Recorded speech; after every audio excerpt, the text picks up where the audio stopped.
All right, everybody. Welcome back to another great episode of Sports Hype coming your way. Episode 98, I do believe. We got Josh Reynolds signs a 2-year deal, $14 million deal with the Broncos.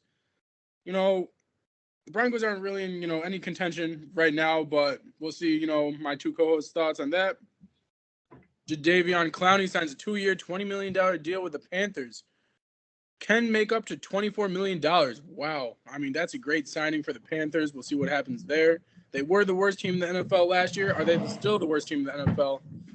We'll see about that. Raheem Mostert signs a 2-year, $9.075 million extension with the Dolphins. Congratulations to him and to the Dolphins fan. See, what his thoughts are on that. Eagles trade Hassan Reddick for a conditional third-round pick that could become a second rounder. Reddick plays 67.5% of the snaps and has 10 or more sacks. Kevin Herter to undergo season-ending surgery on a torn labrum. Malik Monk out 4 to 6 weeks with a sprained MCL. What does this mean for the Kings, especially with the tight playoff race coming our way? Lamelo Ball. He's ruled out for the rest of the season with an ankle injury. That's not shocking to anybody. That happens about every single season with the Ball brothers.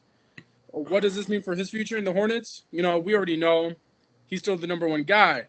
But is he going to be out next year too? We don't know.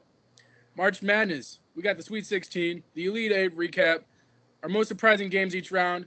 And don't forget about Burns Jr., the sensation going across the entire nation right now.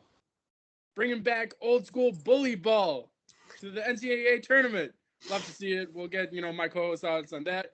This episode of Sports Hype starts right now. Yes, sir. So we'll start with Josh Reynolds signing a 2-year, $14 million deal with the Broncos. As Gio said, they're not anywhere near contention and won't be for a long time. But what are your guys' thoughts on this deal for not only Reynolds, but for the Broncos as well? I have to imagine that they brought Reynolds in just to help out their new quarterback because I imagine they're going to bring in a rookie. Um, it's 2 years, right? Yeah. So I don't think it hurts them because it's just 2 years. Let him help the rookie out a little bit, and then he's gone. For Josh Reynolds, though, I think it's a terrible idea. Why is that? Because the Broncos are going to stink? Yeah, and I don't think he'll put up numbers like that. I think they got too many weapons to put up numbers to get a nice payday after it. I think he just did it solely to get his payday right now after the year he had with the Lions last year. Well, But yeah, I agree. It's not going to do anything for the Broncos. They just brought him in essentially to replace Jerry Jeudy as wide receiver 2. thanks. Had to replace Drew, but What do you think, Gio? Yeah, I'm going to make this quick. Let's keep moving on. This means nothing. This means absolutely nothing in the world of sports. Yeah, good signing for Josh Reynolds, getting his bag for 14 mil. But like you said it, the Broncos are nothing right now. And with the deep, AFC, conference, you're just going to do absolutely nothing in that conference. So, Yeah. They're not going to do anything for a while. unless you draft JJ. If you sign draft JJ McCarthy, I think your entire franchise can turn at this season. I don't know about the entire franchise, but it would help for sure.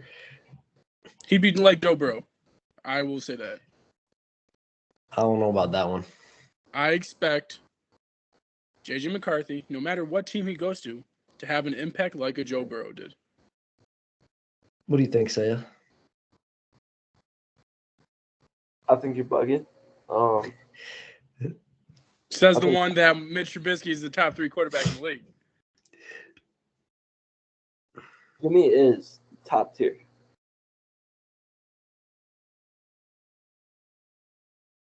Who? Mitch? Yeah. Top tier. Okay. So what's JJ then? Because I already know JJ is top tier. We don't know that, though. He hasn't been in the NFL. But I mean, everyone thinks Caleb Williams is. Everyone thinks that Drake May is. I'm telling you right now, the defending champion and national champion, J.J. McCarthy, beat Ohio State, beat Alabama, had winning drives from him, not just because of his running back, not because of his great defense he had, but because of himself putting himself in position to be successful in those winning drives. Maybe, but college is way different than the NFL. Only about 10% of college players go to the NFL, if that. Right. Yeah. And I would take Money Mitch over any of the guys in the draft this year. I think Money Mitch changes the franchise. To be honest, I agree. I mean, I disagree. You just got me going crazy over it because J.J. McCarthy, depending on where he goes, I say if he goes to the Patriots, which he's not going to, if he goes to the Broncos with Reynolds and you got Sutton on that team, right? And you kind of still have that like core of young players around him. I do believe that you're gonna see a huge difference in that franchise. I think J.J. McCarthy's being overhyped based off his combine, to be honest with you. But it's not based off the combine. It's based off of the fact that he played and he won a national championship. That's what everyone's talking about. Yeah, people are talking about the combine, but everyone who's competent knows that the combine does not matter for realistic, statistics in the NFL. They look at the fact that the tape shows winning drives in a scenario and in clutch scenarios, right, where he won a national championship. Yeah, don't get me wrong, he's great, but I think his running back contributed more to that championship than him, and I think the defense did as well. But why, when it mattered most, you had J.J. McCarthy throw the ball? Because it was 3rd and long, they had no choice. And he made the play. When he doesn't get the reps and he still makes those clutch plays, are you telling me that's not like a Joe Breezy?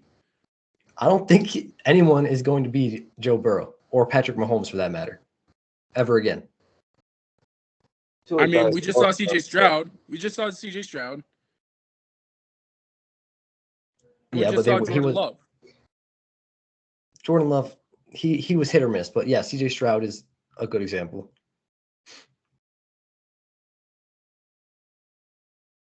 I don't know, bro. I just think it's a little. He's getting a little overhyped, in my opinion.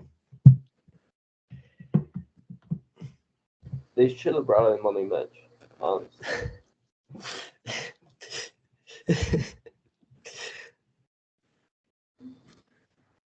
But yeah, we'll see what happens. But that's just my opinion.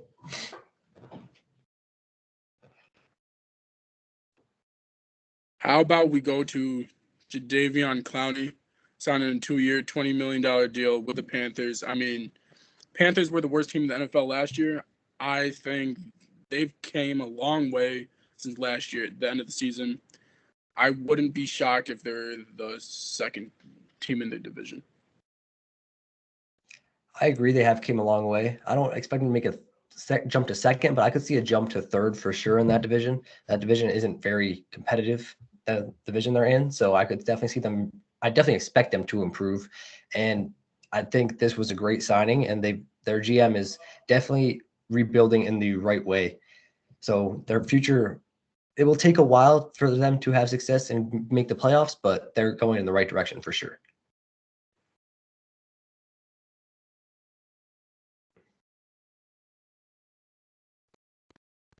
Gio, what you think? For what? What you think? Nah, I said what I thought. I do believe they can be the second in their division. Can they beat out the Falcons? Obviously, I think they can with the team that they have. Can they beat out the Saints? I think they can as well because right now they don't really have a quarterback. I don't trust the Falcons because, one, we all stated it before. Kirk Cousins is coming off of a torn Achilles, right? We don't know how he's going to play. And two, their weapons are so young. They haven't played with a competent quarterback like a Kirk Cousins before. So how are they going to react with playing with Kirk Cousins?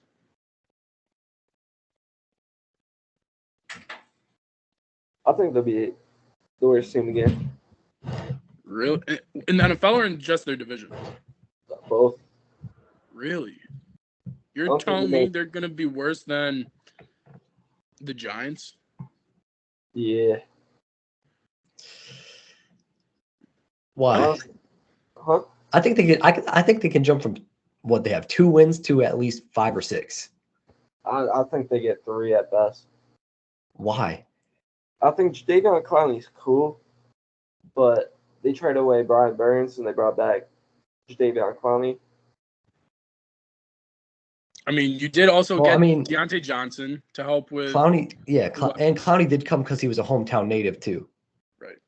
Yeah, but I don't think Clowney really like that, bro. I don't think he's good. I mean, yeah, he's not. I don't think he's as much as he got paid. I agree with that. But I mean, I think they paid him solely because they know they need his help after trading away Brian Burns. I think unless Jordan Love just starts, unless Bryce Young. Bryce Young starts dogging, I don't see it. I don't see it. The dude does not know how to drop back. It wasn't his fault. He had 2 seconds to drop back, bro. That O-line was terrible. Yeah, but the thing is, he didn't even take a 3-step drop. He would get the snap and stand. But I also think that was more on the coaching, bro. They wanted him to get it out so fast. Mhm. He's got to show me something this year. He's got to show me. Well, in order to do that, the Panthers are going to have to draft some O-linemen. And another weapon. I don't think they have any good weapons. Deontay's I mean, cool. Deontay Johnson will be their best weapon if that's all they got. Let's get DJ Burns as the left tackle for the for the Carolina Panthers. Bro, it's actually funny to me that the NFL scouts are actually trying to get him to come to the NFL. I don't see why not.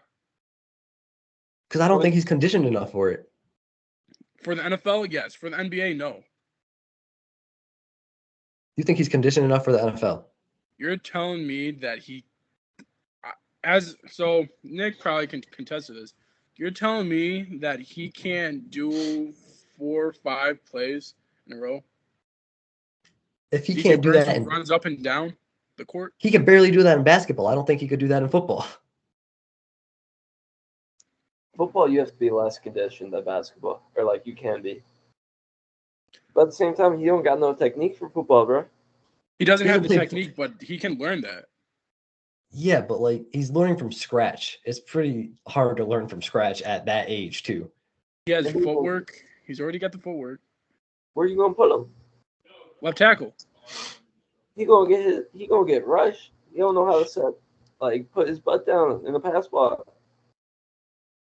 He don't know the form, the technique, do a down block on the run. He don't know Honestly, how to if DJ Burns honestly went to the NFL, I'd put him at D lineman, bro. That coming out at like a quarterback or a running back would be scary. But he's not that quick. Like he's quick, but he's not explosive like Cam Hayward or TJ Watt. Okay, but you also have to be very quick to play O lineman too. You do, but it's not like the explosiveness I would say as a defensive end or Yeah, but I think by the time he even got out of his stance, the D line would be by him. But his feet are so quick. That's why they're saying how great of a potential he is, because of how great of footwork he has in the paint, of how great of a touch he has with his hands. Right? As long as I think this is the case, right, Nick? Where as long as you have quick feet and good hands, you really can make it in the league. You know what? The thing is with every In a team, basic way. Basketball is so much different than football, though. Like we can't compare these two. But I'm saying in a basic way, right? As the most fundamental thing for an offensive lineman, in order to be good, you need to have quick feet, right, and quick hands.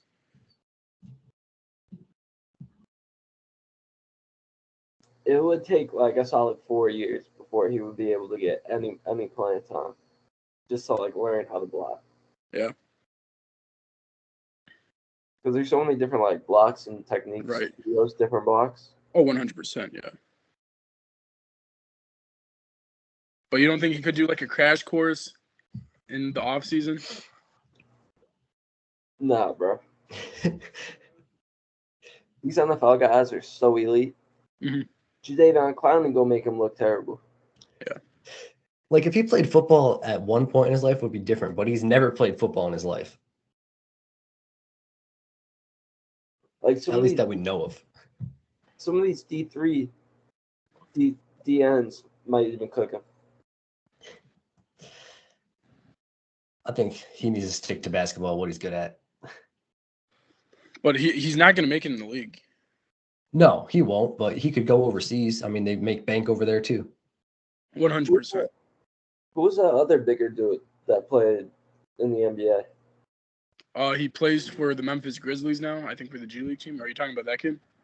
He was like a Pelican at one point, I think. Oh, are you talking about Kenneth Lofton? Yeah, he kid played for the from Grizzlies. UCLA, right? What's up? He was from UCLA, I think. I think so, yeah. Yeah. He's like a G Leaguer, right? Mhm. Yeah. Yeah. It's going to be another one of them. You think so? Yeah. Undrafted, signed free agent. Type I stuff. could see it. I could see it. But moving on to the Dolphins, they did agree to a 2-year, $9 million extension with Raheem Mostert. I know Nick Say is a Raheem Mostert fan, so what's your thoughts on that, Saya? I think it's a great deal. I think Raheem has a lot left in the tank. I think he's one of the higher tier running backs in the league. Mm-hmm. I think there's that top tier of like Josh Jacobs, Saquon Barkley's, some other guys. So I think Raheem is tier 2 because he's so good at being a speed back with a little power to him.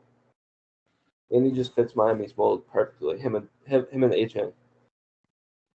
Yeah, I agree. I think it was vital to keep those two together because they're just such a vital 1-2 punch and explosive 1-2 punch. Like once you're at the 1 yard line, you give it to Mostert. You're at the say 30-yard line, give it to H.N. and he can take it 30 yards to the end zone. So I think it was vital to keep both of those two for sure. What do you think, Gio? Great signing. I mean, it's probably one of the best moves you guys have made, right? Trying to keep your team together for the most part. Like you said, it's probably the best 1-2 punch in the league right now. Besides, I would say this year, Najee and Jalen Warren. I mean, come on, when you saw those two together, just functioning well, you're not beating those two. Yeah, Would but have, Mostert and H.N. are more consistent than those two. but we haven't seen the full capacity of Najee and Jalen Warren. That's the thing. We ain't seen the full capacity of Mostert and H.N. except for Denver. You are exactly right, and that's why it could be so lethal. Is because of what we've seen with against the Denver Broncos, and we all know what Denver was, but still, Achane, Mostert, dynamic duo in the backfield. You know, you're not gonna be able to stop them. So congratulations on extending Mostert. Super Bowl bound. Yeah, we know they're not making it now. Congratulations. Who was playing in the cold all last season? He went to Antarctica to go practice. Oh yeah, he DM'd you, huh? He was That's telling me all about it. All right, moving on to the Eagles trading Hassan Reddick for a conditional third-round pick that could become a second-rounder if he plays 67.5% of snaps and has 10 or more sacks with the Jets, which is now his new team. So what's your thoughts on this deal for both the Jets and the Eagles?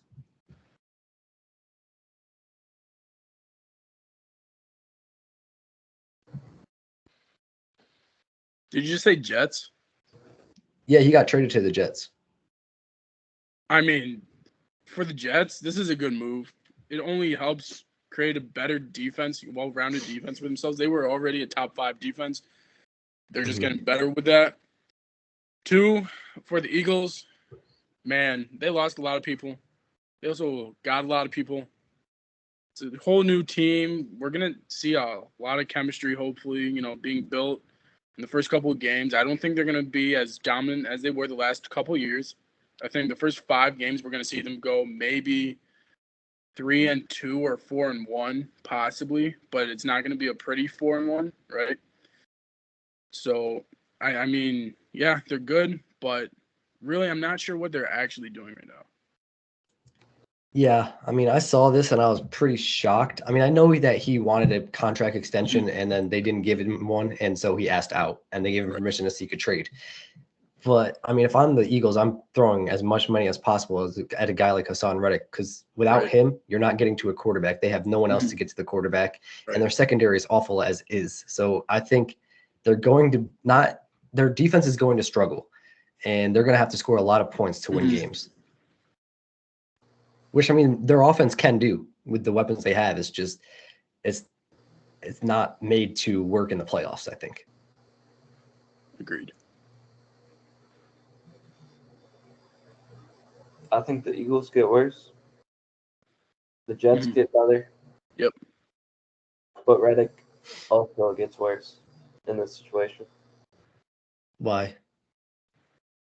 The Jets are not going to be anything this year. They're going to win maybe 8 games, if that, maybe 7. They're going to be Are you sitting. sure you're not talking about the Bills? The Bills are going to be bad too. They might only win 6 games. I mean, Gio, if we're going to talk about a quarterback coming off a torn Achilles, Aaron Rodgers is older than Kirk Cousins. So I don't know how well he's going to play this year, if we're going to be But honest. the only thing I would rebuttal with is the fact that the two surgeries were so different. The fact that we were able to see Aaron Rodgers heal so quickly off of this surgery makes me think that the recovery time, right, and the ability to regain your strength, regain mobility, right, muscle memory, all that comes into play a lot faster than what Kirk Cousins has to do, because it is a longer process to heal for Kirk Cousins. So I think Aaron Rodgers is going to be more game ready than Kirk Cousins will at the start of the season. I don't know. I've only seen one athlete come back as strong as they were after tearing their Achilles, and that's Kevin Durant. That's it. Even then, he wasn't as strong. You see him go into the paint. He's not explosive as he once was. And I think at Aaron Rodgers' age, he's going to be more injury prone for the rest of his career because of this injury. Plus, I think the perks helped him recover his strength by not feeling That too. That too. But yeah, no, the Jets definitely do get better. Obviously, that defense was already very good, as Gio said. And if Aaron Rodgers can stay healthy, they have potential, but we'll see what happens. They still won't be able to stop Miami's offense, though. That defense will be able to stop Miami's offense. Nope. Your defense, that's the only thing I'm worried about.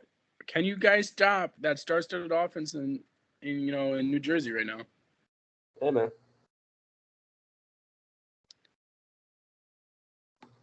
We torching the defense. Our defense gonna lock them up with their terrible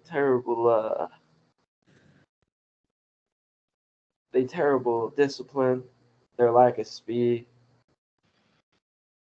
They're just not good. Miami's defense gonna hold their offense to like 6 points a game. Especially when we bring in OBJ and Jarvis Landry. In Yep. what world are you in, bro? What you mean? That is not happening. Who's Sauce gonna guard?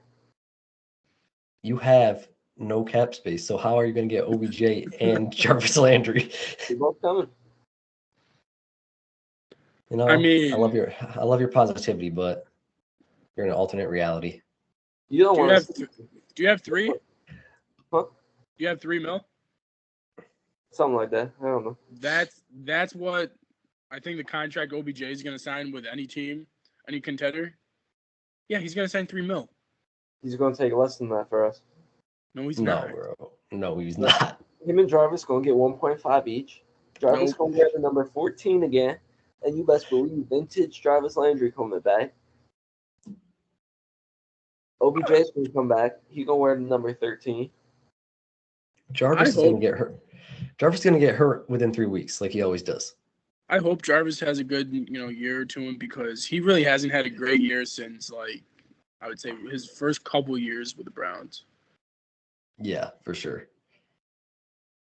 He's coming back to Miami now. Now it's over. And we bring in OBJ in too. LSU chemistry.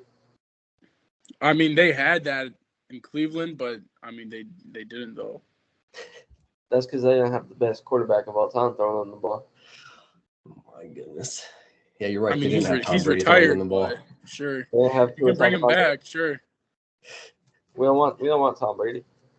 By the time Tua's career is over, everyone's gonna forget who he was. Oh, I thought you were talking. I was talking about Dan Marino. I don't know who you were talking about. When Tua's all said and done, bro, he gonna be chased. He gonna be past Bill Russell. Huh? Tua's gonna be past Bill Russell. For what? Rings. For who? The great what? He's saying he's going to get 12 Super Bowls, bro, or more. And he's going to outperform Tom Brady. You're saying, but it was in a different era. He was playing plumbers and firefighters. Until I see Tua, actually perform in the playoffs, I'm not a believer. Don't worry, he's getting his first one this year. The Nick Saban curse is alive and well. And then Taylor Swift's gonna be in Miami for the game. Dating who? I don't know who you want. Tyreek Hill. Who do you want? Pick your choosing. Who do you want? Reek had 3 baby mamas last season.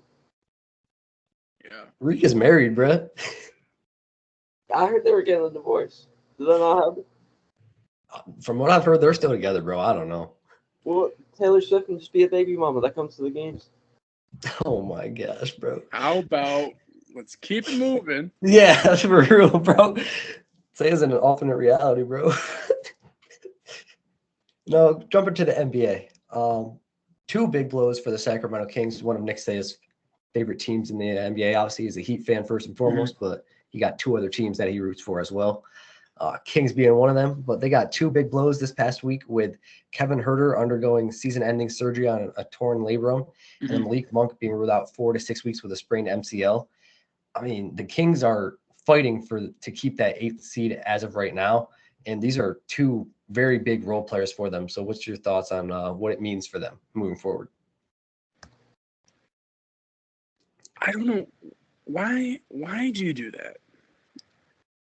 Malik Monk, let's just be honest. He's a star in the league, okay? He is the big 3. You have Darren Fox. He's not a star. He's a role player. I'm sorry he was a role player on the Lakers, but he's a role player. Star. To me, a star is 25 points per game or more. He doesn't do that. But he doesn't need to. A star is explosive and affects the game. They impact the game. Yeah, an all-star does 25 points a game, right? A superstar does more than that. And then a great legend like LeBron James does whatever the heck he wants to do. I'm saying right now, Malik Monk is a star only because he can impact the game at any point in given time. All right, so what does the injury mean for the Kings to you then, given how high you hold them? Oh, it's substantially, terrible. One, because they are the 8th seed. How many games do you have left? What is it, 14? Less than that? 7. Maybe? There's 7 games, bro. Yeah. And I think that the Lakers are a game back from them right now for that 8th spot. A game back from them. The Lakers are 3 games back from the 6th seed, I do believe, right? Yeah. Which that's most likely not going to happen. But if they can get into that 8th seed where they have to play only 1 play-in game, right? Wouldn't that be the 7th seed? Or if I'm going to just say this right now. If you want to play strategic, lose the first game, right? Because you would have to play the Nuggets. Yeah, win the second game, and you play OKC like I was talking. I don't know if I was talking to you or I was talking to someone else, but they cannot stop Anthony Davis. Yeah, you were talking to me. 4-0, say, I see you. Your sus face over there. We swept them this year. We are not a good matchup for them. Right. So if you guys want to play strategic and roll the dice on winning that second playing game, then go right ahead and, go ahead and play OKC. I know you guys aren't trying to duck anybody, but realistically, that would be the best strategic move for you guys. But going back to the Kings, Kevin Huerter, real quick, one of the best shooters in the league. Terrible loss for them. Malik Monk, I think, is their third best player on the team. Terrible loss for them. They're going to go down to the 9 or the 10 seed. I do believe that the Warriors will go ahead and make a move. And who knows, if the Kings lose the rest of their remaining games, the Rockets stay hot, they can move down to the 11th spot. Rockets move in at 10. You have a Rockets versus Warriors playing game. You don't know what happens there because they're talking. There's beef between those two teams. You got the Lakers and who else? Is it the Suns now or Pelicans? Suns. You got Suns, Lakers, right? Between those two teams, it's going to be a great playing game no matter what. But it's unfortunate for the Kings. Yeah, for sure. I agree. These are two, as I said, very big blows for the Kings. As you said, Kevin Huerter is by far their best shooter. I believe he shoots 48.5% from deep or something like that. Yep. So losing that is huge because it really will be hard for them to spread the floor now. Because De'Aaron Fox is a great shooter, but he's not mainly a 3-point shooter. He tries to get to the rim as much as possible, and same with Domantas Sabonis. So like the other guys like Keegan Murray and Harrison Barnes are going to have to step up big time for them to stay afloat. I do think they'll stay in the playing game, but losing Malik Monk is huge because he was the 6th man of the year candidate, averaging 18.6 points per game and like 6 assists or something like that. So losing both these guys are huge blows, and I do agree. I think they fall to the 9th or 10th seed at worst, but I don't think they fall entirely out of the plan. It definitely hurts. It hurts the Kings. Those are two very key role players. But You think Malik's a role player too? Is his name De'Aaron Fox? No. You're telling me Domantas Sabonis, a triple-double threat, how many consecutive double-doubles does he have, Jake? Like 40 or something like that. You're telling me that brother's not a superstar? He's all right. According to the NBA, he's not because he wasn't an all-star. He's a star. Oh, I forgot he wasn't. That was terrible. That was terrible. Yeah. But when you got a top 3 player in the league in De'Aaron Fox, he can keep them there, if not move them up in the season. Especially when he has Sabonis next to him. When Keegan Murray steps up and starts hooping. Keegan Murray is a shooter too. When he steps up, then you got. Is Matthew Dellavedova still on that team? No. Then you got Davion Mitchell. I think he's gonna have a Lou Dort type season when in the playoffs they were just having Lou Dort sit in the corner wide open. Davion Mitchell gonna step up, start hooping. I think they move up a spot by the end of the season. All right, you're going with a hot take. I like it. I do see it, bro. They are a very talented team, and I wouldn't be surprised if they stayed at 8th or moved up to 7th, just solely because of what you just said. They're a deep team, and they're built for this type of adversity. But I just think losing those two, like together, losing one wasn't great, but it wasn't terrible. And losing both, that's what really killed them, in my opinion. Okay. But De'Aaron Fox, one of the best players in the entire league. Top 3. What you thinking, Gio? Hold on, schedule. Also, OKC is not the easier matchup by any means. Yes, they are. Yes, they are. For the All Lakers, right, they are. Let's go through this right now. Ready?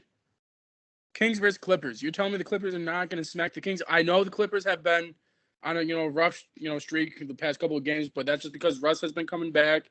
He's healthy now. You tell me I don't trust the Kings. I don't trust the Clippers. I think the Kings will win this game tonight. Stop it. Why are you lying to the public, bro? You're telling me right now, bro. Kawhi Leonard, Paul George, and then it's all good. James Harden. Bro, the Clippers had not done anything that they should with that core that you just said. They were on a crazy stretch this season so far. Cool. What do they do in the playoffs? We'll see, but I'm just saying, you're telling me right now they can't beat a one game, against the Kings? They can beat them. I just think that the Kings are at home. The Kings play dramatically better at home, and I think that they have a better chance than you're giving them. Well, it's tonight at 10 o'clock. We're going to see what happens. I'll make sure to be in contact with you afterwards. Kings versus other than Kawhi. Oh my gosh, that's crazy. Okay, let's That's just give them one game. One so far. They play the Knicks. Easy. I think they can beat the Knicks. The Knicks have been struggling lately. Have you seen what they've been doing? They have, but Brunson's been balling. Josh Hart's there still. Harkenstein's been getting into foul trouble. Mitch has been getting into foul trouble. Obviously their depth wise is hurting, but Vincenzo can go off any given night. I mean, I give myself the Knicks. They're always competing. It's always within a 5-point game. But I think you said the Bigs get in foul trouble. Sabonis is going to get both of them in foul trouble. We'll see. But if because the Knicks are always in a 5-point game, they're dogs over there in New York. I'll give the Knicks that game. Because it is in New York. It's in New York. Okay, it's in New York. Okay. Then they play the Celtics. Yeah, that's a loss. Dub. Okay. So that's 2 right there. That's 1. Against the Nets, we'll give them 2 It's wins. 2. So now they're 2-2. Against the Okay, Nets. 3-1. Yeah. 3-1. Okay. Kings, Thunder, your 2 teams in the West. Okay, that's 2 losses. That's 2. 3. That's 3. 2 losses. Right? And then they play the Pelicans at the Kings. That's a iffy one for me. I'm not sure. That's a tough one. It's easy. But the Pelicans have been rolling too, although they just lost big, I think, last night or 2 nights ago. Yeah, last night. Blowing them out. Now And they can't. If the Pelicans can't stop D Book, I don't think they can stop De'Aaron Fox either. No one can. Right. We'll see. But D Book was making crazy shots upon crazy shots. Like everything was going in for him. Yeah, Now this is a tough one, right? Let's say 3-3 right now. I'm saying 4-2. Suns and Kings. Okay, and that's a huge game. That's a huge game for if they're both 7-8. Right. If they're both still 7-8, that's Right. huge. Huge, right? Lakers are winning. They're sliding up. If it comes down to that game, the Lakers can move up to the 8th seed. Suns win. Kings move down to the 9. Then they obviously play the Trailblazers their last game. That should be a dub. Then you move into the play-in game. But anyways, it comes down to that game, in my opinion, to where they might become the 9 seed. Yeah, I could definitely see that. They're only losing 2 games out of that. What are you shaking your head for? You're telling me right now the Knickerbockers are not going to win at home in Madison Square Garden? Not with De'Aaron Fox. He loves it there. That's his second home.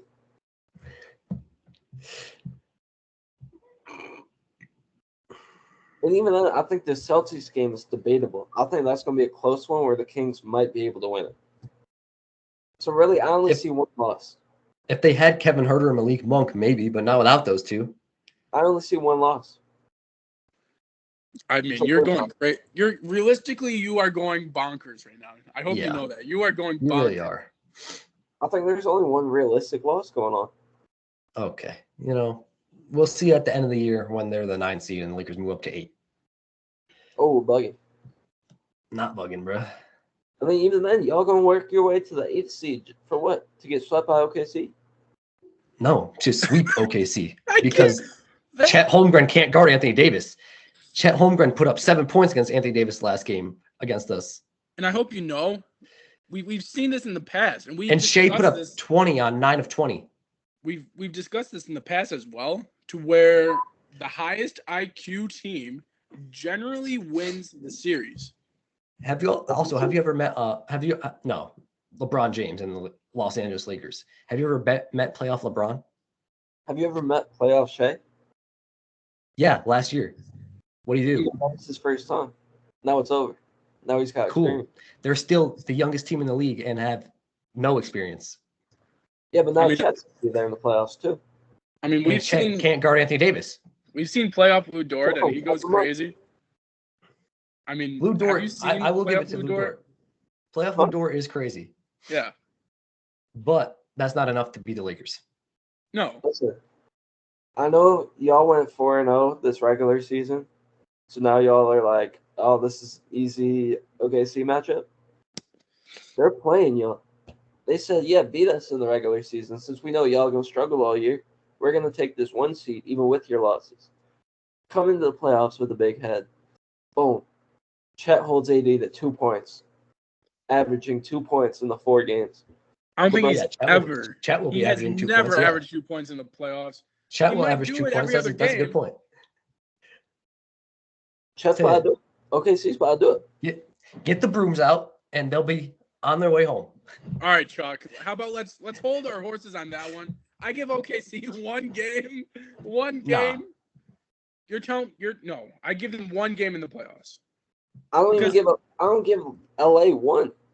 Okay, No, because let's just be honest. Chet can go off at any point. If he's making his threes and he spaces the floor like Anthony Davis does with the Lakers, I can give OKC one game. They're sweeping the Lakers, bro. No. It We're sweeping depends. them. It depends on if Chet Holmgren is making his shots. If he is, the spacing the floor is going to be ridiculous. You're going to have the lane for Shea to go into the lane at any point in given time. He's going to get people in foul trouble because that's what he does, right? You also have Jalen, what's his face? Williams, thank you. You have Jalen Williams, who's a bucket, right? You have Lou Dort, who's a defensive asset for you guys. You have Chet in the inside, who's a defensive asset. You have Shea Gilgeous-Alexander, who how many steals is he averaging right now? Shea is the best player in the entire league right now. I think it's around like 2 steals a game, right? I think so, yeah. So defensively, I can see you guys trying to match up with them, but it's going to take a lot just to win one game against the Lakers. The Lakers' dynamic duo is going to average 17 points. Stop it. Okay, I promise you, you are in an alternate reality right now. You know very well LeBron James. You see that map behind you? 25 a game. That map put you in an alternate reality. LeBron James in the playoffs will not average less than 25 points a game. I'm telling you right now. That's what he's averaging now. If LeBron plays OKC in this first round, his legacy will forever be tarnished. Game 1, LeBron will put up 30. LeBron's not going to put up 12. Game 2, he'll put up 25.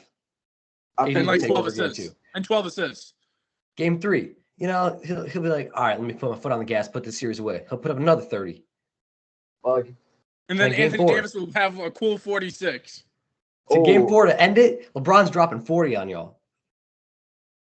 Let me tell you how Game 1's going to go. Game 1, LeBron's going to have 12.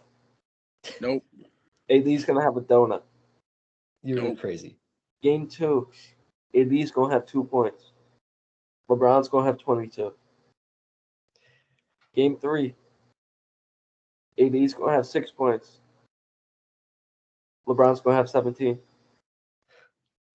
Game 4, LeBron's going to have 17. AD's going to score 2. OKC sweeps. Shea averages 35 and 12. Nah, you tripping, bro. You are tripping. J. Will averages 25. J. Will did nothing against us all season long. And He it will was in the continue. playoffs. It will continue. It will continue. Anthony Davis is averaging 27 points, 10 rebounds, 2.7 assists, and against the Thunder in his career right now, but he's averaging 27 points versus the Thunder in this NBA season. You're telling me right now, Anthony Davis, I guarantee you, in the series, is going to average 33 points a game. And guess what? Anthony Davis is averaging 27 points and 17 rebounds these last 5 games. Right. He's playing his best ball at the right time. He's cooking y'all. And he's shooting well. Did you not see when? Well, was it against the Bucks? Who was it against that you guys came back? Yeah, three threes. Yeah, against the Bucks. Right. Yeah.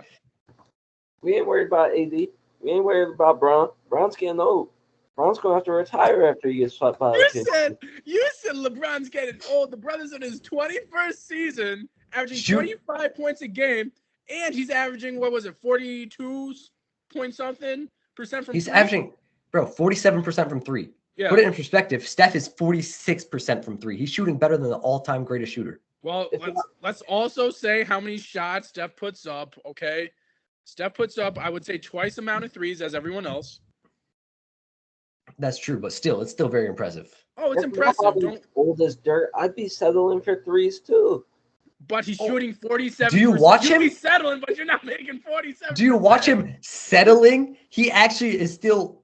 He dunked on Scottie Pippen Jr., bro. Scottie Yeah, Pippen good, Jr. I mean, good Come for on, you. man. Yeah, Scottie Pippen Jr., right? No, the brother's been dunking, going crazy. Look at the dunk he had against, what was it? Anthony Edwards and the Timberwolves. the Minnesota T-Wolves. Remember when Ant went in for the dunk, right? LeBron said, here, let me just do this real quick. And he goes down and just slams it. That was dope. He's as tall as the Empire State Building. What do you want from him? Who's this? Okay, say it. Are you talking about Victor Wembanyama? Are you talking about Victor? I'm just saying, if Shea had LeBron's height, bro, he'd be averaging at least 65 points a game. Oh No. my gosh, bro. Say He'd it. be LeBron. He would be just as good You as can't LeBron even keep now. a straight face, bro. He would be as good as LeBron now, but LeBron James at his peak, no one's touching that. No matter how tall you are, no matter how great you are, physically, mentally, you're not beating LeBron James's IQ. That's a fact. Yeah, that's facts. Have you watched the Mind Game Pod, bro? If you haven't, you should, bro. It puts it into perspective how smart he actually is. But the question is, do you talk to Shea Gilgeous-Alexander? Have you talked to him? Have you? Have you? Yeah, he DM'd me yesterday. What do you mean? Yeah, I've been talking to Shea. He was telling me I let the cat out of the bag, but he was telling me the Lakers are gonna come in with this big head just to get swept because we did Yeah, this. and then Shay DM'd me with the screenshot of that conversation and said, "Man, this guy's bugging." So then I texted LeBron. I said, LeBron, what you think about OKC? He went light work, and I went, yeah, LeBron, you don't even gotta practice no more. Just go into it like that. And LeBron said, I bet. I mean, he probably could, bro. He half-assed his way to 40 points on 9 threes against the Nets. So he probably could do that against OKC too. The Brooklyn Nets, they ain't OKC. Yeah, they're equivalent defensively to OKC. OKC is the best team in the NBA right now, No, bro. That's the Boston Celtics, as much as I hate to say it. Nah, because Boston got run into Miami, and they're going to get swept too. You should really be worrying about Miami more. They're the 7th seed right now, I don't worry about Miami. Listen, we could be the 10th seed, and I'm still saying we're going to the finals. Miami's got the second best player of all time on their team. Oh my gosh, bro. The second best player in the league right now on their team. I'll just call you once we sweep the Thunder. I'll be in contact with you. Listen, don't let OKC sweep y'all because you won't hear the end of it. You know what? Hey, man. I love this conversation we're having right now. I cannot wait for when the playoffs start. We have this matchup going down. Well, we don't know that yet. It depends on if we actually decide to play it depends on what seed we are. We'll see. No, either way, I guarantee you if it's going to be the first round, second round, it's going to be fate. The Oklahoma City Thunder is going to face the Los Angeles Lakers in the 2023-2024 playoffs. And everyone listening right now is going to have to watch that Sports Hype podcast. Make sure you guys subscribe because you don't want to miss that conversation between these two. That's if the Lakers make the playoffs, though. What are you talking about? They're going to make the playoffs. If they make the playoffs. If they make the playoffs. What team are we? Yeah, we're going to make the play-in. What are you talking about? Houston might bump you off. Houston might kick out the Warriors, if anybody. I think the Warriors are going to be dogging. When was the last time you've seen LeBron James this healthy in the late in the season? Also, we've won 5 games in a row, so. When have you seen Anthony Davis play, 97 out of the last 100 games? Don't jinx it, bro. Come on now. Yeah, no, I'm not on wood. I got you. I need a healthy AD, so there's no excuses against OKC. There's no excuses. There won't be any excuses because AD will dominate against anybody. D'Angelo Russell has become a great role player to a star on that team. He's averaging, 21 points, 22 points in the last 10 games or something like that.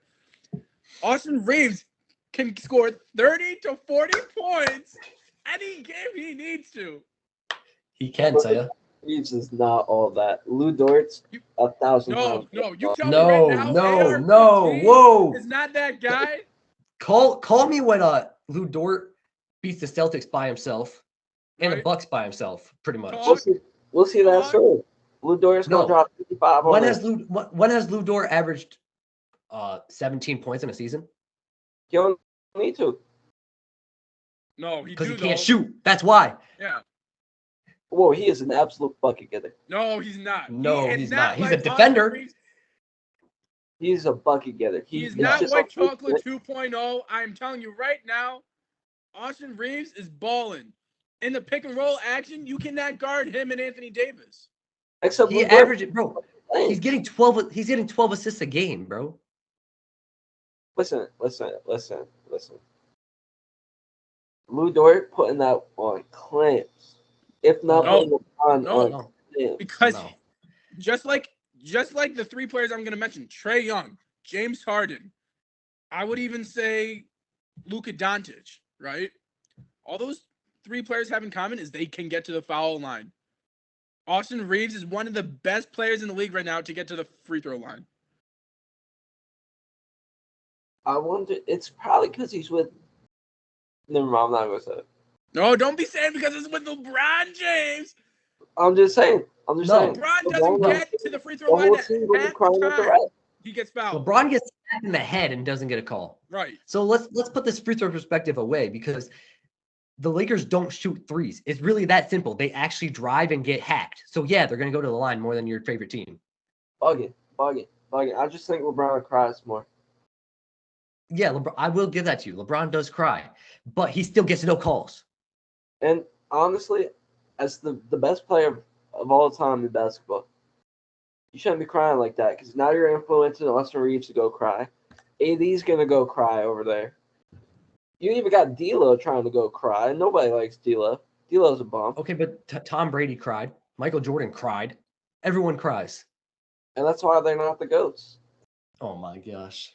Tua Tagovailoa from football is going to be the GOAT, and he don't cry. No. He gets concussed and keeps playing. Bro, I've seen Tua cry to the refs. And then in the NBA, it's going to be Shea and Jimmy Butler being the two GOATs. Jimmy Butler cries more than LeBron. Oh, no, sir. He does cry, though. I've never seen that. I close my eyes every time. Yeah, just coincidentally closing your eyes. Yeah. But, we'll see what happens, man. But I can't wait for that series. I really am rooting for it to happen. But moving on to the Ball brothers, Lamelo this time. Ruled out the rest of the season with this ankle injury. I believe this is like his third or fourth ankle injury of his career. I don't think I've seen him healthy for an entire season, his entire career. What do you think this means for his future with the Hornets? Because I think he's up for a 5-year Supermax extension. If you're the Hornets, do you really give him that? I think you do, honestly. He is their whole team right now. He's their team? Yeah, he brings in all the fans. Yeah, I mean, they kind of have to give him the Supermax, but if you're really thinking about it, it's not a great investment given his health history. I don't know what LeVar did to his kids, but they could not stay healthy. Bro, I mean, Lonzo, his first 2 years stayed healthy, but ever since then, bro, it's just gone downhill. They gotta get them some new trainers or something, bro. That's what I'm saying, bro. Who is training these kids? Honestly. Get better. I mean, it doesn't really mean anything for the Hornets, just solely because they always stink anyway. But just hope that Lamelo Ball comes back, and because he's fun to watch. So I want to see him healthy. Same with Lonzo. Right. What do you think, Gio? You think that the Hornets should give him the Supermax, given his history? I mean, I have 3 words for you just to describe what I think. And he's box office. That is the only reason why he's getting that Supermax, right? He's great. He's a great, talented kid. Don't get me wrong. But like you said, he's a liability because, he's never healthy. But when he plays, he's bringing in the money. He's well worth whatever they're going to give him for that 5 years because they know they can get great investment on it when he plays. The only thing is it winning basketball? I don't think it's winning basketball, but man, that brother can, play, and he's great. He's box office. He's gonna, he's the only reason why they're relevant. Do you understand? If he wasn't on that team, we would not be talking about the Hornets. No one would know what's going on with the Hornets like the Trailblazers are right now. They would be the exact same team as the Trailblazers. I mean, yeah, because like DeAndre Ayton has literally been dominating and no one talks about it. Exactly. So I think LaMelo, and if I'm LaMelo Ball, yeah, but you already got an extension. You already got the bag, the $120 million bag. Go to a team like Carmelo Anthony did. I know everyone said, oh, Carmelo just wanted to get the bag, right? That's why he stayed. I think he wanted to leave, and he didn't. 2, all right, he wanted to win a championship, and the Nuggets wanted to rebuild. 2, if LaMelo Ball wants to win a championship, he has to get out of Charlotte. Go play with your brother. Go to New York. Go to someplace different. You need to be on a contender in order to win a championship nowadays, and Charlotte's not that place. 100%. I agree. I think if I'm LaMelo, I highly consider getting out of Charlotte, but I think he likes being the center of attention. So I think he cares more about that than winning, and he cares more about money than winning as well, which is why he'll stay in Charlotte. And I also believe that Charlotte will give him the contract solely because, like you said, he brings in the fans. And I mean, Michael Jordan knows that what player brings him in his money is LaMelo Ball. He's not going to let him walk and lose that money. Well, although he's not the majority, stakeholder anymore of the Charlotte Hornets. Right, but he still has a say. He still has a say, I'm sure. But if I'm LaMelo Ball, why not go to San Antonio? See, I've been seeing Trae Young linked there. I can see Trae Young going to San Antonio.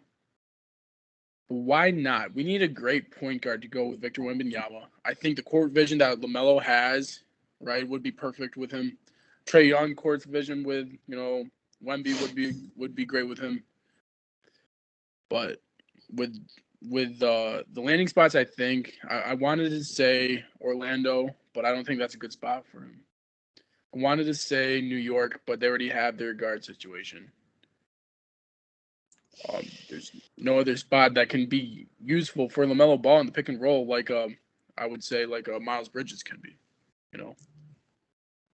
Yeah, I can agree with that. I think San Antonio is definitely the best fit, but I just think solely for the money purposes, he's going to stay in Charlotte. Right. But I don't know, man. I feel for the kid. I really do want to see him stay healthy, and I feel for both the Ball brothers because they just can't. They come back from an injury and then get hurt like a month later. Why not the Warriors? Right. To replace who though? They got Pods, they got Clay, they got Steph, they got Kuminga, they got Moody. We're going to be honest, you're not going to have Klay Thompson for much longer. You're not going to have Draymond Green for much longer. True. At the time that Steph Curry could play out in his career, because he is a great, player that probably with tailored to his game, he's going to play out a lot longer. Have Steph Curry play off the ball. Have LaMelo Ball bring up the ball, be the, dominant ball handler on the Warriors, and then just have Steph shoot as much as he wants. I think that would honestly work because Steph, let's be honest, Steph is a great point guard. He can dribble like crazy. Right. He's one of the best ball handlers, but he is so much more lethal off ball. Right. Because Draymond can send him screens, Moody can send him screens. All these guys can set double, triple screens for all they want. And I feel like that would make them that much more elite. Like we thought Chris Paul, he'd play more off ball. That hasn't been since Chris Paul hasn't panned out the way they had hoped. But I feel like if LaMelo stays healthy, that could be lethal. 100%. And then you look at it too, right? It's interesting to see because he'd be home, right? He'd be back in California. Yeah. Where you said he wants to be the center of attention, he'd definitely be the center of attention if he went back home. Then That's true. look at the fact that Kuminga is one of the most athletic players in the league right now. You have put him with LaMelo Ball, he's finding him every time. Like you said, Steph Curry off the ball is more dangerous. LaMelo Ball is has one of the highest IQs in the league. One of the best players with court vision in the league. His passing ability is absolutely insane. He's like I want to say he's not on LeBron's level, but he sees the play before it happens. Like I think he's see him calculate what's going on before it happens. yeah, I could see it like since he does all those flashy passes, I think he's modern day Magic Johnson. He really is. And then you put that with the greatest shooter ever, and he's gonna be like, yeah, Draymond's a great passer, but he's not LaMelo Ball in my No. defense. I mean, LaMelo Ball is a better passer. LaMelo Ball is a better shooter. LaMelo Ball can help Kuminga with his game. If Kayvon's still there, that would be good. I mean, LaMelo Ball would be perfect for the Golden State Warriors right now. But if I'm the Hornets and we do have a sense that LaMelo's going to get ready to move on, I think if I'm the Hornets, I sign and trade him to get something back for him. And that's the kicker, right? So who would be willing to give up half their team, right? Because he is still so young. He still has so much potential. What are you willing to give up to get LaMelo Ball? And I don't think a lot of teams want to give him, a lot up. Just like with Karl-Anthony Towns. He's a great player. Don't get me wrong. He's health liability. Once again, people say he's soft, but he's a great talent. And teams are and the T-Wolves are gonna want a lot for him, right? Because of what he has left for the game. And I don't think teams are gonna be willing to give that up. Yeah, I agree. Especially with his injury history, you can't risk that. Right. And I think if he is traded, it would be equivalent to what the Lakers had to give up for Anthony Davis like 5 years ago, whenever he got 100%. traded. So I just don't see it happening anytime soon. But I do agree, for the best interest of LaMelo Ball, he should consider leaving Charlotte in the near future. Yeah, I agree. But we're Syracuse fans, and we are. I just got some breaking news. We did lose Malik Brown, as I sent you guys yesterday. Yep, yesterday, yep. But Eddie Lampkin visited today, and he just announced that he has committed to Syracuse University. And I think that is a great get for us. He averaged 11.6 points, I think, and 8 or so rebounds at Colorado this year, and we saw what he did in the tournament. So I wanted to hear your thoughts as a Syracuse fan. He's a good player. He's probably going to be one of the better big men we've had in a long time, right? Mm-hmm. Is he the best player we could have got? I don't think he's a good player. I'm excited to see what he's got, to give us. But when I saw him go against who did they lose to? Colorado? No, they didn't lose to Florida. They lost to Marquette. They lost to Marquette, right? And that's where I saw him struggle. It's just, how is he going to perform against a higher caliber team? Whereas I feel like Malik would have given us all the effort in the world, right? No matter how, who he's playing against, he's going to give us a full 100. Are we going to see that with Eddie Lampkin? I don't think so.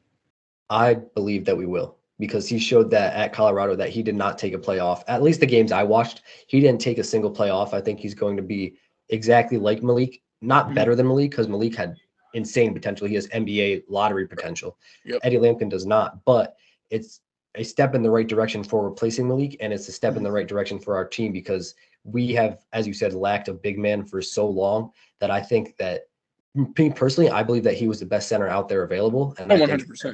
This is a huge get for us. It is a great, addition to the team, and I cannot wait to see what Judah and him do together, right? That chemistry build up. I cannot wait. I just hope that the stardom or ego doesn't play effect into the team chemistry because of how great he had played this past year, or how great, Judah thinks he is. I just want to see that play into effect, because I think that duo has real potential. Yeah, I 100% agree. Obviously, nothing has came out about Judah. He's still got time to decide his future, but hopefully he does decide to stay one more year for the better of himself and of Syracuse, and we'll see what happens. Yeah, I'm not too sure who started those Georgetown rumors.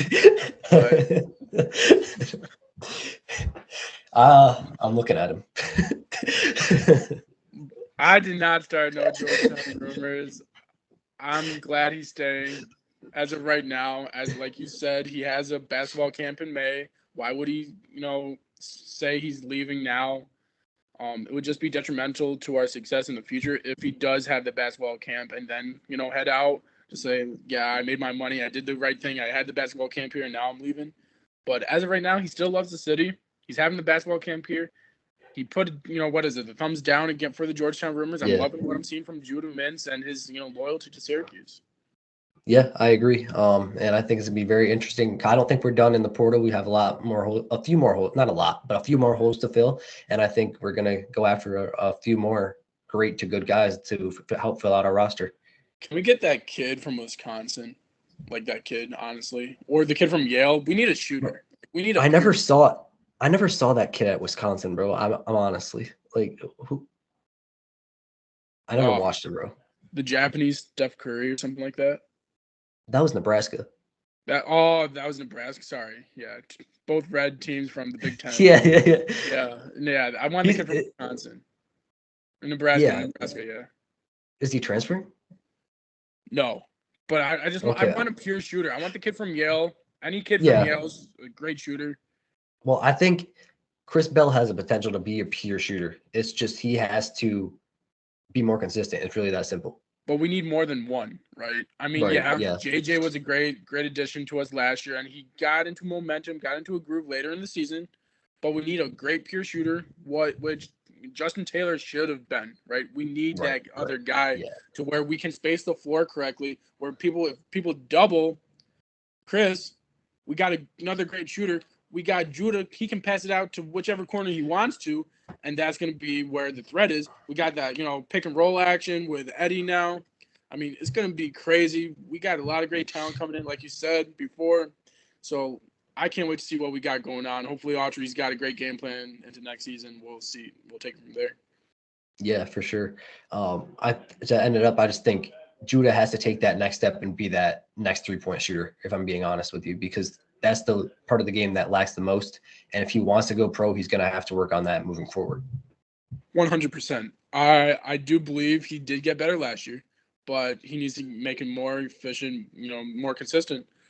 And if he can do that with the pick and roll, right, you're not going to be able to go under. And if you stay above, you got Eddie rolling to the basket and, it's a wide open dunk. So exactly. And I mean, I've never seen a good shooter who shoots sideways. Like your feet are not supposed to be pointed to the crowd. It's supposed to be pointed to the rim. So Judah, you got to work on that, my man. But sticking to college basketball, March Madness got even crazier over the weekend, if that's possible. As Gio said, I'm not an NC State fan. I mean, I'm a Syracuse fan at heart, so it does pain me to see how well NC State is playing, but I can't lie. It is very, very impressive to see what NC State has done, making the Final Four as the 11th seed. It reminds me of that Syracuse team who was the 11th seed and made the Final Four with Malachi Richardson. And it's just so impressive to think that this coach was on the hot seat and almost fired about a month ago, and now he led his team to the Final Four. And it's just absolutely fantastic to see. So let's get right into the Sweet 16 and Elite 8 recap. What was your most surprising game, first and foremost, from Sweet 16? From the Sweet 16, we're taking it back to, what was it, Thursday, Friday? Mm-hmm. I want to say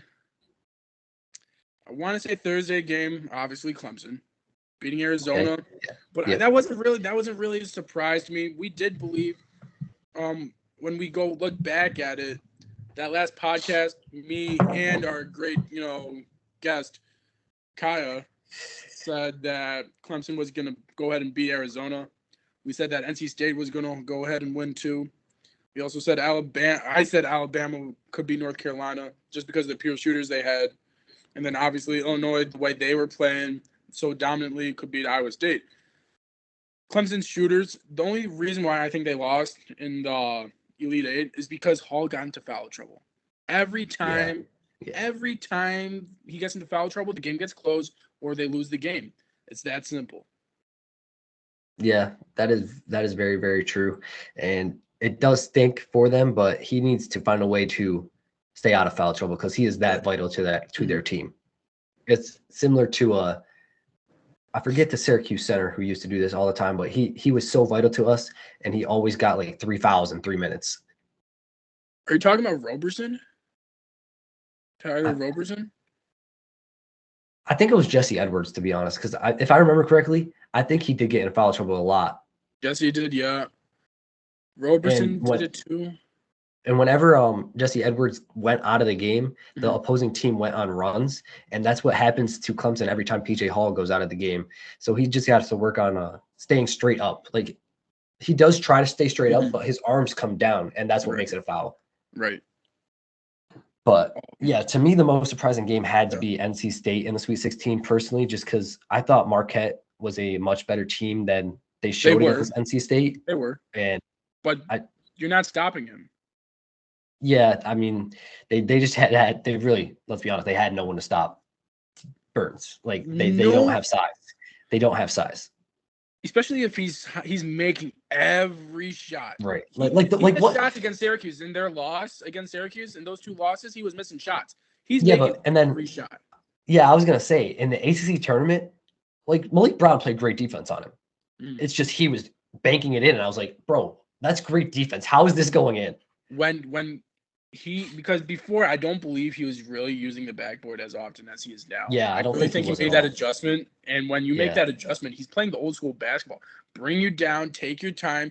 If help comes, he's kicking it out, and they have the shooters.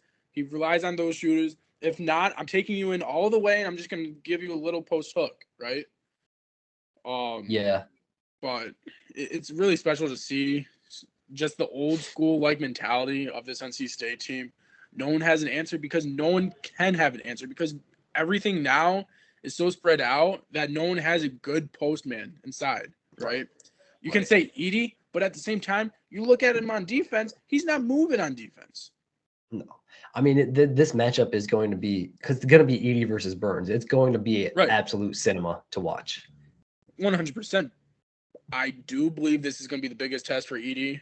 Obviously, I think it's also the biggest test for Burns too, though. It is a big test for Burns, but at the same time, I do believe just with his footwork, just with his passing ability, I think NC State can win this game. I think they won't, solely because Burns can't play the whole game. Once Burns goes out, those other guys are not going to be able to contain Edey. And is he going to get into foul trouble? Edey is taller than him. Edey loves to get to the line. I'm sure that, he's going to get into some sort of foul trouble to where he's going to be out of the game in crucial time, right? Where last time against, what was it, Duke, right? They were down at halftime, but he was able to be in there in the start of the second half to where he might not be able to do that if he gets, maybe 2 fouls in the first half and he gets a quick third foul in the beginning part of the second half. Right. So it's going to be interesting to see what happens. But yeah, I just thought Marquette didn't play to the level that they should have played. So that's what was surprising to me in the Sweet 16. And then the Elite Eight, I mean, bro, I've never seen Illinois I believe the game was tied at halftime or close to being tied. It was close. I've never seen a 30-0 run in my lifetime. What UConn did to Illinois, I expected UConn to win, but I expected Illinois put up more of a fight. And a 30-0 run, that just solidifies to me that UConn is the best team in the tournament right now, and they're the team to beat by far. Yeah, I'm not shocked about UConn just because they have been beating everybody by 17 plus points a game. Right. Like no one's been close. Yeah, Illinois, but I think Illinois was shell shocked in a way because they had such an easier run going into that Elite Eight, right? Who they play in the Sweet 16? They played Iowa State, where they only won by 3, but that was the toughest competition that they played against. Before that, they played against Duquesne, where they won by 20. Before that, I forget who they played, but they dominated them as well. So really, Iowa State wasn't a test, really, to me, to play against UConn because Iowa State would have got cooked by UConn either way. So it's just the level of competition. If you say UConn, then sure, but I have to go with NC State. Yes, I did believe that no one was going to stop Burns, but I did believe that that Duke was going to be able to go ahead and score like they did. I forget how many threes they missed, but no one was making a shot. Roach was missing wide open layups. Philip Pikowski, he was, getting upset. He got fouled out with 9 minutes left of the second half. I mean, everything that could have went wrong for Duke did. And it was still, I would say, a relatively close game. Yeah, it was 12 points. But that 12-point swing, if though they were making shots, if, Philip Pikowski wasn't in foul trouble, anything could have happened. And I think that was the most shocking thing to me, that Duke beat themselves and it wasn't NC State beating them. Yeah, that game also surprised me. I expected NC State's run to end a long time ago, but I definitely expected it to end against Duke just solely because they beat Houston. Yes, it was without Shed, but they still beat Houston, and Houston is a great team even without Shed. Shed does make the team that much better, but still to beat them was very impressive, and I thought they'd ride that wave into the game against NC State. But as you said, they just it seemed like they ran out of gas. They're shooting luck ran out per se. 100%. So, but what's your predictions for the Final Four? All right, you ready for this? I'm ready. Obviously, I think we're both gonna have UConn. Yeah. Yep. Okay. I think it's gonna be closer than what people think. I think Alabama might have a shooting stretch where they make it within 12. Okay, they're not gonna lose. They're not gonna win less by less than 10. They're gonna win by maybe 12 to 15 to maybe 17. Then NC State. When was the last time we saw 2 number 1 seeds go to the championship? A long time ago, but we've also never. I don't remember personally ever seeing an 11 seed go to the championship. I've never seen an 11 seed go to the championship, but this is the 11 seed that can go to the championship. The camaraderie, the team chemistry. I just hope it doesn't get to their head that they're in the Final Four, right? Because they have to play against this great Purdue team. And Purdue is on a revenge tour because of last year. And the years prior to that, Edey's on a revenge tour himself. He wants to win one his last year. So it's going to be a tough game. Oh, man. But the Purdue shooters are that much better. Their guard play is that much better. Edey's up for the Wooden Award, 2-time Wooden Award probably. Oh, man. I'll go Purdue. But I want to go NC State because I think if no one can stop Burns and his passing ability, they're not losing that game. But I think Burns is going to be taken out of the game because of what you said. Edey will get him in foul trouble, and then obviously he won't be able to play as many minutes as Edey does. Right. And I think that's why I believe both games will be close. It's the Final Four. No one's going to get blown out. Oh yeah. Alabama could definitely get blown out. They could get blown out, yeah, because UConn's that good. But it's going to be in the range of 10 to 20, both games. Right. And I think it's going to be 2 1 seeds. I think that's the championship game that every NCAA fan wants to see as well. Because if UConn plays NC State, let's be real, that championship would be a snooze fest. NC State would get hammered, and no one wants to see that. We want to see a good competitive game. So I think UConn and Purdue will happen. And I think at the end of the day, UConn's just too good and will be named champions. See, I didn't go that far to name my champion. But yeah, I 100% agree with you. It's going to be UConn. I mean, bro, not losing by less than 20 the entire tournament against top tier teams winning. Come on, bro. They haven't won a game less than 15 points. Exactly. The first game, I think they won by 25. Second game, they took it a step further, won by 30. Right. And then this Sweet 16, 17, I or think. Elite 8, yeah, Sweet 16, 17, Elite 8, 25, a 30-0 run. Right. No one has shown the capability to put up the type of scoring that they do. Right. I would have to say they're favoring Purdue by 8.5 points. I'm taking the spread on that. I think it's going to be closer than that. 11.5 for Connecticut, for UConn. Oh, I am taking that too. I think they're going to win. I think Purdue's, if I'm NC State, I'm taking the plus 8.5 on NC State, right? Mm-hmm. For UConn, I'm taking that Connecticut game for 11.5. It's going to be more than 11.5 points. You do think so? I mean, the statistics don't lie. UConn is that much better. They're going to win by 15. Yeah, I think they do win by. I mean, I just don't see anyone stopping UConn. It's really not stopping them. They're going to win by more than 11.5 points. I don't know where this spread's coming from because the statistics Like, it should be 15 plus, honestly. They should Right. be winning by 15.